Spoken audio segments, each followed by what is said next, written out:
Hi, welcome to Lumens Light and Electric. As this video, we will be talking about lighting for dining areas. So, after lighting for the living room, this is one next very important area where most of the family members meet for at certain point of times.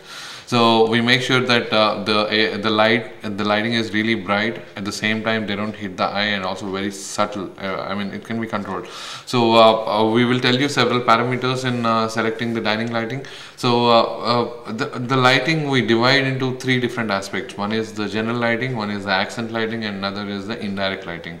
So when we go for the general lighting, we always recommend the downlighters. So just if it is a square room, like say for example, if the size of the room is like 13 by 13 or 15 by 15, then you can go for 4 lights on the 4 corners, which would be typically a 1.5 feet, which is about 18 inches from diagonally apart from the corners. And there will wattages you can go for either 12, 15 or 18 depending on what is the height of the ceiling. So if your height of the ceiling is somewhere between 8 feet and 9.5 feet, go for 15 watts. It is more comfortable. The light output would be really nice. And also these would be some typical models, like when we consider the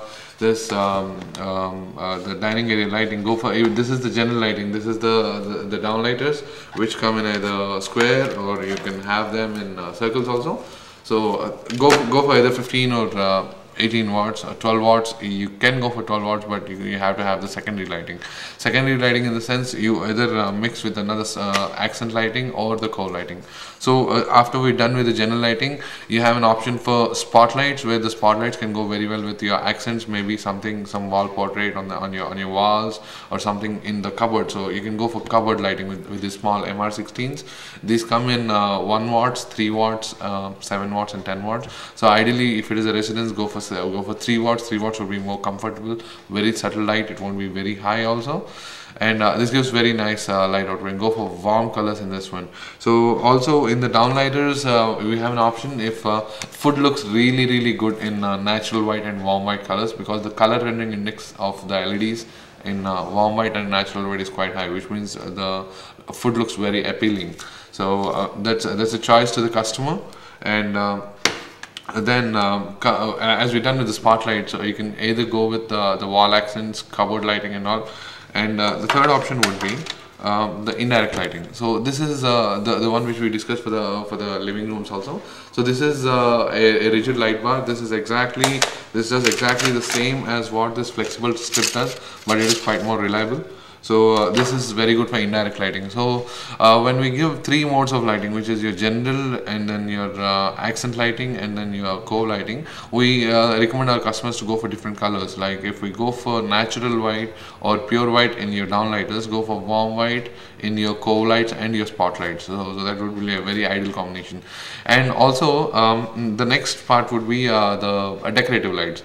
So we don't suggest decorative light everywhere. Maybe like 1 or 2 points. Like the first one would be the living room, and second one would be the dining.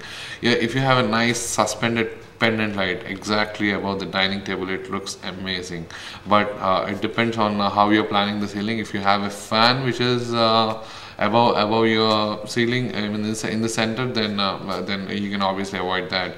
But just consider this. If you really use the fan at the windy speeds, then it's gonna cool the food down. So the chances of using the fan at high speeds is very less at the dining areas. So we suggest to go for either stand fan or the wall mounted pedestals. So that is one option, and then you can create a very nice decorative fixture which can be fixed there.